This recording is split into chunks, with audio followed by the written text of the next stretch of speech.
Assalomu alaykum, hurmatli obunachilar, здравствуйте, уважаемые подписчики. Men o'zi Italiyada 5 hafta davomida Fransiyaga qarab ketyapman. Через Mont-Blanc tunneli o'taman. Nimani sizlarga ko'rsatmoqchi bo'lyapman? Mana bu Italiyani qaranglar, qanday yo'lni bo'yiga uylar qurgan. Hech nimaga mushay qilmaydi. Ko'ryapsizlarmi do'stlar? Italiyaga sayohat bo'lyapti.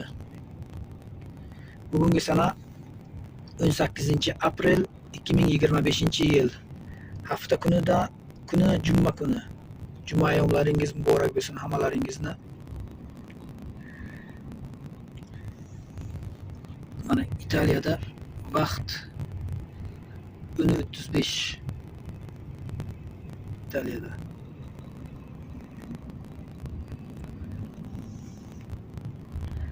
Qiziq videolarni qo'yib boraman. Shuning uchun bitta like bosib qo'llab-quvvatlaysizlar degan umiddaman do'stlar.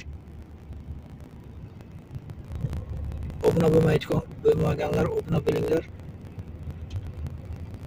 Qiziq videolar birinchilardan bo'lib sizlarga bo'ladi.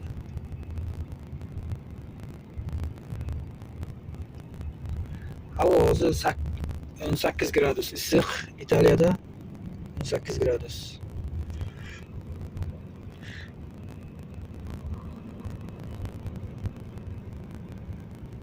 Primoy eksklyuziv bo'lyapti do'stlar sizlarga.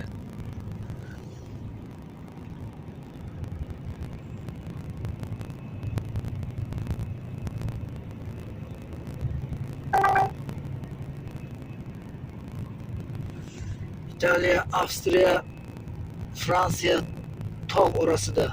Fransiyaga bir tomoni suv ko'pi, bir tomoni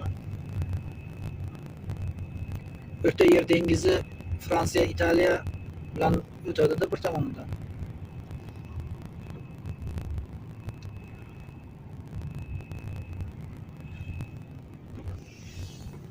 Mana do'stlar, italyanslar yomon mehnatkash.